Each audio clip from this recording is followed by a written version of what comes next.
Good afternoon, Wrestling Inc. Welcome back to the Wrestling Inc. Daily. It's me, your managing editor of WrestlingInc.com, Nick Hausman, joined here as I am every Wednesday to talk the past 24 hours of pro wrestling news. It's our very good friend, Brian Wohl. B-Wohl, welcome back to Wrestling Inc. Daily. So glad to be here. Oh my gosh. So excited for winter is coming. Winter's already come to LA. I'm wearing a sweater today because it's chilly. Dude, it's 63 degrees here in Chicago today. That's Oh wrong. man. That's weird. That's very odd. Wow. Yeah, it is. It's warmer in Chicago than it is in Los Angeles right now.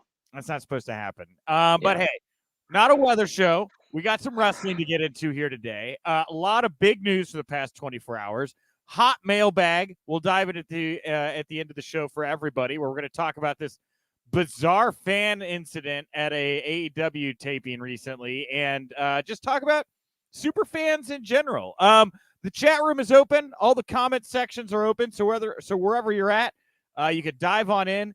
Be like our own Gary Lyles, who had a couple comments. Then he wrote, "Pardon my mistypings, as my vision typing finger and hand-eye coordination are fakata today." Well, there you go. Focaccia. Fakakta. It's a little bit of Yiddish. Okay, wonderful.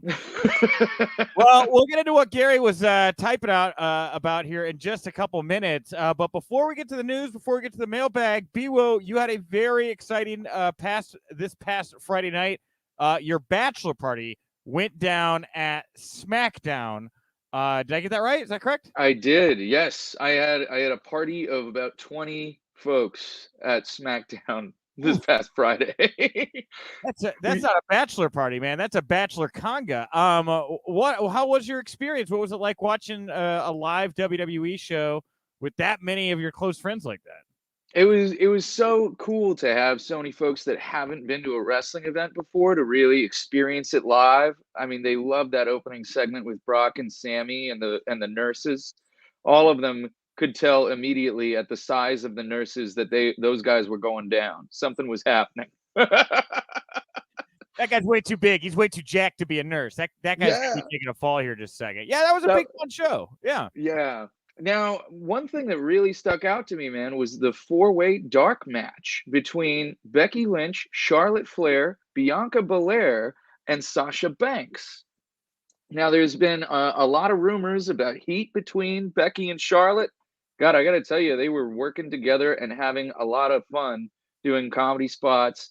They even did a rolling pin spot where they, kind of formed into a human ball, and the ref would count one every time their shoulders went down, doing that old British spot. So, like, gosh, if there's any heat, it seems like everybody's working together and having a good time now. Okay, well, that's good to hear. Obviously, we don't want people to be upset and angry at each other. Well, that's good to hear. I didn't know they shared a ring together. That's pretty interesting. Yeah. Yes, they did, and they actually wrestled each other the most. It was mostly like Bianca on Sasha and Charlotte on Becky. It was excellent work between everyone, and they stole the show that night. It was the first time that I've seen women headline the Staples Center, and they killed it. Awesome. All right. Well, hey, with that, let's get into some news you can use. News will leave a bruise. Fightful, the big news of the day. They are reporting Kevin Owens has officially re-signed with WWE. Now, we don't have a whole lot of details other than it is a multi-year deal, and WWE officials made a, quote, excellent offer for Owens to stay, and they are said to be, quote, over the moon, unquote, about the former Universal Champion re-signing. What are your thoughts? What's your initial reaction to finding out that Kevin Owens is sticking around? He's staying with WWE. I'm a Kevin Owens fan, and I think he's a big star, and I'm glad that WWE is treating him like a star and paying him like a star. So I look forward to seeing him on my television for years to come. Yeah, I agree. And, I've seen a bunch of different people with different takes about Kevin re-signing. Obviously, some fans were really salivating at the idea of him going over to AEW. They feel a little let down right now. But look, this guy's a family guy. I'm sure WWE was willing to pay him a lot of money. They're tired of watching all of their talent leave or go on hiatus or whatever it is right now. I would imagine that's probably not great for them when it comes to their television partners, when they're like, hey, why does Jennifer Aniston want to leave Friends, right? It's so successful. Why would we lose Jen? That's the kind of vibe I think you're going to get when you see. So it was good for them to be able to retain him. I'm sure he was taken care of quite well. And according to WrestleVotes, I believe he's going to stay in the main event picture. It would look like going forward, which makes a lot of sense. Yeah, I mean, in my opinion, Kevin Owens is Roman Reigns' greatest opponent. I don't know who's given that guy better matches than Kevin Owens, and they have not even scratched the surface with what they could do with Kevin Owens. There's so much more to go with that guy. Yeah, and Samantha and Headlocked Heel, for what it's worth, basically saying the same thing at the same time in the comments section. New champion at day one, Kevin Owens. And I talked about this, I think, earlier this week. I don't remember which day, Monday or Tuesday, but like Kevin Owens is in that fatal four-way match. I think this was yesterday. I was talking to EJ about this. Easy way to take your title off of your champion, because there's a lot of convolutedness going on in a fatal four-way match. And, yeah, what better way to keep a Kevin Owens than to say, Kev, we'll put the title on you, right? Like, that's about as strong as you could get. Whether or not that's true, we could debate it. I guess we'll eventually find out. But I see why some people would think that Eddie's a Harry 99 saying the same thing here. So what are your thoughts? Do you think that they put the belt on this guy at day one? Might be a little bit early, but we'll see. I feel like he and Big E could have a really great long feud. So this would be a way to kick it off and give them a one-on-one issue that could possibly carry its way all the way to WrestleMania. But we'll see. Yeah, and Headlock Heel, by the way, sorry, misquoted them. He's correcting me. He's on the other side. He's not going to win the title at day one. And here's why I would think he's not going to win the title. I'm of two minds, and that's good. It's good that there's, some tension going into this. There's some intrigue here. What are they going to do? That's what you want, right? Yeah. But, like, KO really likes Big E, I think, as a human and, like, as a person. And does KO really want to be the one to chop the legs out from Big E right now? I mean, his run has not been, like, the greatest championship run. I think we can all agree for Big E quite yet. It's kind of hasn't found the right dancing partner, whatever it may be. Does Kevin Owens want to stop Big E right now just before WrestleMania when potentially he's in line for one of the most interesting parts of his run so far, Yeah, I'm a bit confused as to the booking of Big E. I feel like WWE's done a great job of building a star in Damian Priest. And every feud that Damian Priest has had over the last year and a half has showcased different sides of what he can do. And I feel like WWE hasn't given Big E the opponents that will show, this is Big E's, kind of hardcore side. This is his technical side. This is his entertaining side. And that's something that we really would love to see out of Big E. Yeah, and we have Mario here, Mario Gallardo. Can AEW really make KO a bigger star? No, they can't, and KO is cashing in. I don't know that I'm interested by the statement just because I wonder of all of the big names that have really gone to AEW, are they more is Punk bigger now because he was in AEW? Is Bryan Danielson bigger now? Or did they make AEW bigger? If that makes sense, right? Like, I don't know, because I was reading some comments from Bischoff, right, about these new guys coming in and how Tony Khan is creating this very flushed out, layered, big name roster right now, but the ratings have not seen like a huge increase, right? We haven't really seen an increase at any metric pre the Punk arrival that led to Bryan, that led to Cole and Ruby. I think Ruby was just before that, but like the cavalcade, right? I don't know. I do think there is something idea that KO maybe will continue to gain more clout exposure with the decision to stay with WWE, as opposed to going to AEW and helping that thing, using his clout to help that grow. I hope I said that right. I think that's fair. I think what AEW has allowed for is for Bryan Danielson and Punk to showcase new sides of their personalities and giving them a fresh feeling. And I feel like the only measurable difference that we're really seeing between AEW and WWE right now is in live ticket sales. As we're about to talk AEW running the UBS Arena, which WWE just ran not too long ago. Right. And there was a big difference in live ticket sales between those two companies. And so there is something to be said for being the company that gets fans to leave the house, pay for that ticket to go and see a live show. And that is something that AEW is certainly doing better than WWE right now. Yeah, well, WWE does have some interest in at least one AEW star, it would sound like, as Mattman is reporting that the Mattman podcast, Andrew Zarian, that WWE has significant interest in MJF. Of course, his contract with AEW infamously comes up in 2024, and WWE TV partners, Fox and USA Network, also have interest in WWE signing MJF. It was noted that MJF's current program with CM Punk has brought in a new level of interest from non-pro wrestling followers at both networks. MJF, he responded to a tweet on Zarian's report, indicated that his AEW contract is up in 2024, saying the bidding war of 2024. And then a WWE source apparently said the following to Zarian. He has everything we would want. It really depends on if he could be that same person on WWE TV. We want new stars to be the focus within the next few years. That's the plan. All right. Kind of several things to take in there. What pops out at you?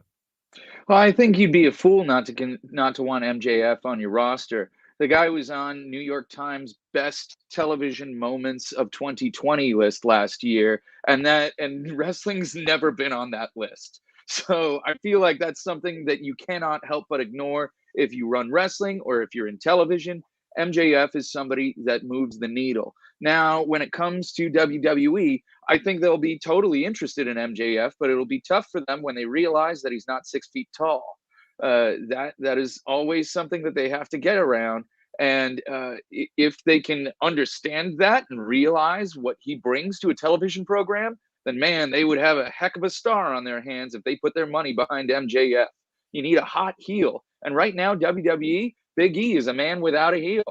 Right now, who's challenging Roman? What is anything? And I know Roman is a heel right now, but in a company that has trouble building baby faces, MJF has clearly helped get Darby Allin over. He's helped. He's going to help Dante Martin tonight. He's going to, whatever you put MJF with, Jungle Boy, the guy knows how to get people over. So money, like you said, 2024 is going to be a bidding war, and he deserves every penny. Well, and how old is MJF right now? Let's see how old MJF is. I think he's 25, maybe 24.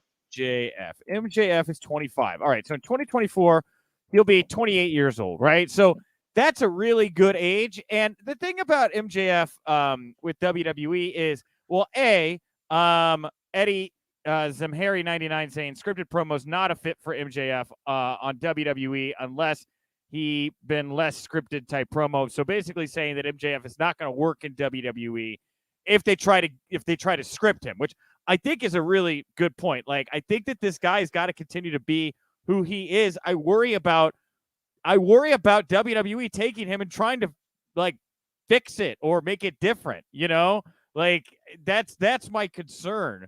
And I think that's kind of what Eddie was alluding to there, You think MJF would roll over for creative? I look, the WWE bubble is a very interesting place, Brian. And even the most adamant, high level, experienced, creative, intelligent, leathered professionals have come out the other side of that bubble very unhappy and talking about sitting in Vince McMahon's hallway outside of his door. Wow, man. It's hard for me to imagine that, but you're right. But it's hard for me to imagine that, right? Yeah. So, I mean, there's the loyalty, I think, to AEW for putting him on the map. I think that, and look, I think Tony Khan will absolutely pony up, unless there's been like something very dramatically that happens to the AEW landscape. Then I think that Tony will have a very, very nice offer for MJF, and there'll be two for him to consider, right? The other thing that I think is interesting about this is this comment from this WWE source, and it's not really like new because it's kind of obvious, but the idea that WWE wants new stars to be the focus within the next few years, like if you're an existing star in WWE on top, I don't know that that's what you want to read, right? You like Kevin Owens? Maybe not signing right now, right? But like maybe they know Roman Reigns is going to be cycling out in 3 years, right? Yeah. Is Seth Rollins, right? Is he, is he gonna is he somebody that is maybe been around too long, is too familiar? Like, it's just it's another sign that they're really looking to change the dynamic. And with MJF too, he's a indie guy, right? This is a guy who trained, did the MLW thing, did the indies. I have a GCW poster over here with MJF on it. He is not, he is a great athlete. Don't get me wrong, but he is not Olympian, NCAA, collegiate, the vein that WWE is trying to tap right now. And it just kind of, I don't know really what to take from that, except for like, in this business, as much as their model changes, if you're really, really good at the wrestling thing, it still shines through, right? And that is something I think I can take from this because, guys that are going through the indies, it's like a knock against you when you go to negotiate at WWE. He'd be one of a few guys that they'd be bringing on that have that kind of pedigree and background, Oh, certainly. But it's hard for me to think of MJF without thinking of sports entertainment. The guy is an amazing singer. The guy can act. He's trained in everything. And the guy played football in high school. The guy, for his size, he's a tremendous athlete. So I feel like he is the total package. He should be, the guy that checks all the boxes for WWE, with the exception of the fact that he's not over 6 foot. Yeah, and DCW 01F, MJF won't go to WWE. He knows and has seen what WWE does with people when they call them up from NXT. We have Steve Wilson. MJF is just on the wrong side of comedy for WWE. I think they would turn him in to a comedy heel. And I agree with that. I agree. And that's, again, the thing is like MJF works right now because MJF is allowed to autonomously be MJF, the MJF that he figured out how to be on the independent scene and bring to life, which is, what great wrestlers do. And I think you put him in that space and Vince is going to have him, dumping dog food on people or whatever. I don't know, man. Like I do. I worry about like how Vince feels he needs to put his little touch on MJF, I can see that. I feel like, with cycling out current stars, maybe they're looking at MJF as a replacement for The Miz.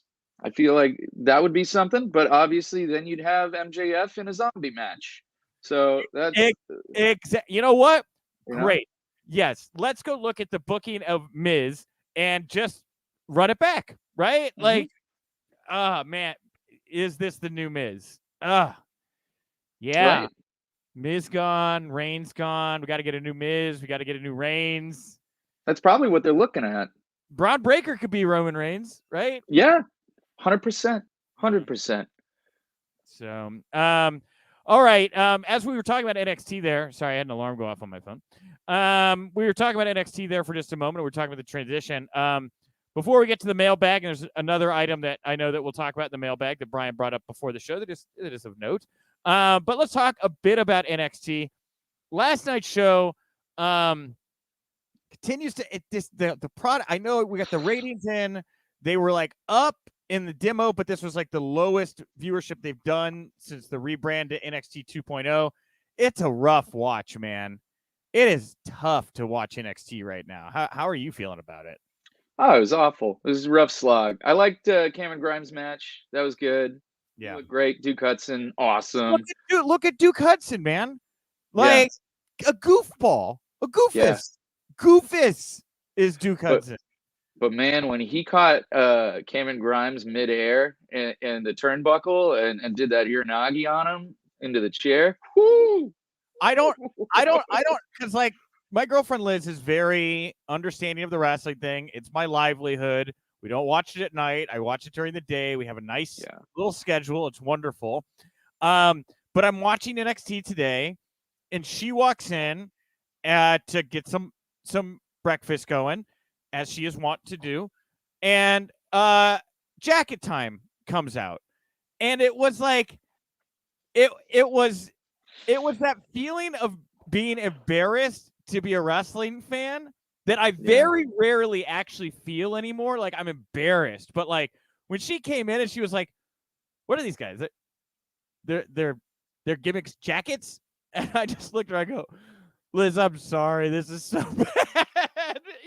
Like it's not the kind of thing you could show people or like go to hey, you guys watching it? Like you don't bring it up if you watch NXT. I feel like, No, I don't know who watches this and thinks it's great television. That doesn't mean that it's devoid of good things, but it's pretty awful. I did enjoy the Braun Breaker match. I thought, Roderick Strong's an amazing wrestler, and they had a nice match together. Dude, Roddy, no knock on Roddy. I hate to cut you off, but like he was walking that guy through that match. If you watch that thing, he was like, "Hey, come at me, get over here," Yeah. But and Cora Jade, I enjoy watching. So there's some bright spots, but man, it's rough. It's rough watching it. I feel like in 3 months, Cora Jade will be on SmackDown. Like, I don't think they can. I don't think they're going to be able to wait. It's so obvious they like love her. She's the second coming of AJ Mendez, and like she'll have a big future. So anyway, the big thing everybody was talking about coming out of NXT last night was the in-ring debut of Harland, the former Parker Boudreaux. So Harland squashed Guru Raj in his first pro wrestling match. After the match, Joe Gacy asked him if he felt better, and Harland, he said, "No, I don't." And so he went back in and he slams Raj's face in the mat a few more times. So then they go backstage where there's official security trying to get Harland to leave. Harland grabbed WWE coach and producer Brian Kendrick, tossed him down a flight of stairs. Medics then tended to Kendrick while Gacy and Harland watched from the stairs. Joseph later noted on commentary that Kendrick had been transported to a local hospital, is in rough shape, possible cervical fracture. How did you feel about the in-ring debut of Harland, Brian? I was expecting at least 2 more moves, and maybe I'm asking too much, but I felt like he really didn't show much there. I agree. We had lockup into the face slam on the ground, repeated face slams like 3 more times, and then he did that kind of sidewalk slam that was elevated a little bit, and that didn't even look that great. It was rough. It was. I thought so too. I thought it was rough. I just kind of hate this. Like, remember when he was Parker Boudreaux? And like Paul Heyman's like next big thing. He's got Eva Marie with him. He's like posting all these cool photos. He's interacting with fans. He was like a really nice guy. Remember, he was like following people back. He was constantly like, "Where my Bordeaux fans at?" Right? Like they've made him a character where all of the things that made Parker Boudreaux interesting are gone. They put him in the Bryan Danielson garbage man outfit that he wore in the Wyatt family. Now he looks like the kind of kid you side eye at the high school. And he's uncomfortable, and the in-ring stuff wasn't great from a technical standpoint. I think you're right, but just the whole thing, it just like if they completely repackaged him and just made a Parker Boudreaux when he goes to the main roster, I wouldn't be shocked. I wouldn't even be mad. I just don't like Harland as this, knowing what we had, Harland feels like a watered down version of Leviathan. Sure. Samantha City reminds me of Lars Sullivan. That's the thing, is like they love that like big, easily influenced monster type. Like, I don't know. It's like, again, you took something that was working and you just changed it a bunch, to like, because you think you know better. And this kid got it. This kid was doing it and making noise out there. And I look at this and I think of what we had, and it just makes me sad, man. Yeah. I mean, we still don't get who Harland is. We don't get what makes him tick. The Brian Kendrick thing, they did their best. I don't know. I thought it's so not good. Ugh. You know, They- it seems like he's either not ready or incredibly uncomfortable with what they're having him do. All right, Brian. Well, I want to thank you for joining me to talk all the news the past 24 hours. Thank you, everybody, for tuning in. No interview today. We will, I think, have something here by the end of the week, but maybe not. Anyway, it doesn't matter. But it's time for the mailbag at Wink Daily, WINC Daily. That's the account to follow. Now, before we get to our mailbag question for today, Brian, there was another news item you wanted to bring up. I said we'd make it happen here in the mailbag, and that is what Johnny Gargano said on Twitch yesterday when he basically said he's fully a free agent, and he's looking to go do the Indies. Why'd that grab you? Well, we were debating it last week on what might happen with Johnny Gargano, and it seemed like he would be most likely heading straight back to WWE after taking a little break. But it seems like he's going to do a little detour and do some indie dates in between. Because he said on his Twitch last night that if you chant Johnny Wrestling at any promotion, if it's loud enough, he's probably going to show up like he's a happy candy man or something. So I'm really looking forward to have me, chant Johnny Wrestling and have Johnny Gargano show up behind me. So I think it's awesome and a really good move on his part to keep his name alive and everything like that. Hey, come to Warrior Wrestling here in Chicago, Johnny. We would love to have you. I'm just saying, we got some bangers going on right now. So I'm gonna give it a 90% chance Johnny Gargano comes to Warrior Wrestling, knowing Principal Steve and the way he operates. So, well, yeah, there you go, Johnny Gargano back out there. Now, the mailbag question here today comes from the following report from Fightful. So, a backstage fan incident played out at last week's AEW Dynamite taping from the UBS Arena in Long Island, New York. Security for the arena reportedly allowed a fan backstage who was posing as an extra. Now, things quickly went south for the fan after he made his way into the locker room, took a seat in a spot reserved for AAA World Tag Team Champion Dax Harwood. The fan was informed that he had taken Harwood's seat. He then apologized, said he was an extra, but then moved into a seat that then belonged to the Blade. Now, people in the locker room were now aware of the fan and that something wasn't right. So they began questioning the man, who was now applying Jeff Hardy-style armbands. Now, when asked who trained him, the man named Jeff Hardy.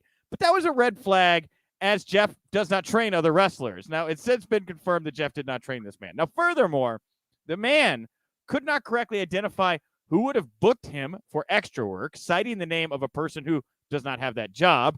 And word is that Harwood and MJF quickly ejected the man from the locker room, took him to a person who indicated that the same fan had been kicked out of the Dynamite tapings and Agnes Arena in Boston back in October. The man also claimed to be a friend of Taz, which was clearly not true. There's said to be no heat on AEW security because this wasn't their responsibility as much as it was the UBS Arena security. And of course, Sean noted in his report, considering the recent Seth Rollins fan incident, it is really good that this did get weeded out the way it did, because there is a chance that if the wrestlers felt threatened by some weirdo that was lurking backstage, they may have just kicked the shit out of him, So anyway, thoughts on this weird story here, Brian? Gosh, it seems like MJF and FTR always seem to be involved with these fan incidents. Like, why would you want to mess with those two? Why would you ever mess with them? Dude, that's right. He got that sucker punching on that guy from the Bret Hart thing, right? Yeah. I think that was Cash Wheeler that got the punch in. Okay. While Dax was holding him out with a headlock, But man, why would you mess with these people? Like, it's not gonna go well for you. Like, I understand that they may not be over 6 foot, but man, they're gonna kick the hell out of you. Get out of there. Like, these wrestlers are trained professionals that know how to defend themselves. And man, if you get them going, they are not going to take it easy on you. No.